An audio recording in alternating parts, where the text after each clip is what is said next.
شي مرة طلعت بالساعة ولقيت 11 و11 دقيقة أو 2 و22 دقيقة أو تكررت هاي الأرقام بنفس اليوم بكثرة؟ شو رأيك إنه هي مش صدفة؟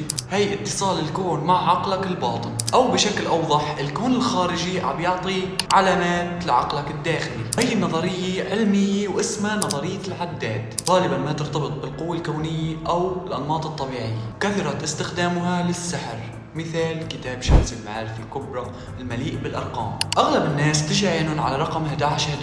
هلا لما نرجع للتاريخ، أفلاطون قال إنه بكتب السحر تكرار رقم 1 هو نداء الكون إلك لتستيقظ من الداخل ويزداد وعيك وتشوف الأمور بطريقة شمولية مش من زاوية وحدة. وهذا الشيء بيشير لأنه طاقتك عم تتفاعل مع طاقة الكون. وأما عن رقم 3 إذا ظهر لك بكثرة، خصوصي بساعات هدوء مثل الليل الساعة 3 و33 دقيقة، فهذا الشيء بدل على أنه الرعاية الإلهية مرافقتك، لأنه بهذا التوقيت بيكون عندك توازن بين الروح والعقل والجسد. وأما عن الرقم 6 صراحة مش كثير منيح، لأنه أساسا هو رقم الشيطان. وأما عن مفهومه فإنه في شيء عم يراقبك غير الرعاية الإلهية، لأن حذر رجال الكنيسة القبطية الأرثوذكسية من يوم القيامة المذكور عندهم بمجيء المسيح الثاني، حيث قال الأنبا بيشوي بكتاب سلسلة تبسيط حضارات الإيمان إنه بس يجي الشيطان ليختار شخص واحد معين بين البشر بصير يمهد له بظهور علامة 666.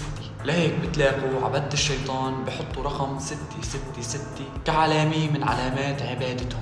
وأما عن نصيحتي لإلكن، ما تبحثوا بالأرقام لا على جوجل ولا على المتصفح، ما تبحثوا بالأرقام. وانتو شو أكثر رقم عم يطلع لكم؟ إذا كانت أول مرة بتشاهدني حط لايك للفيديو وتابع الحساب. إذا بتحب كل شي غريب مكانك هون. دمتم بخير.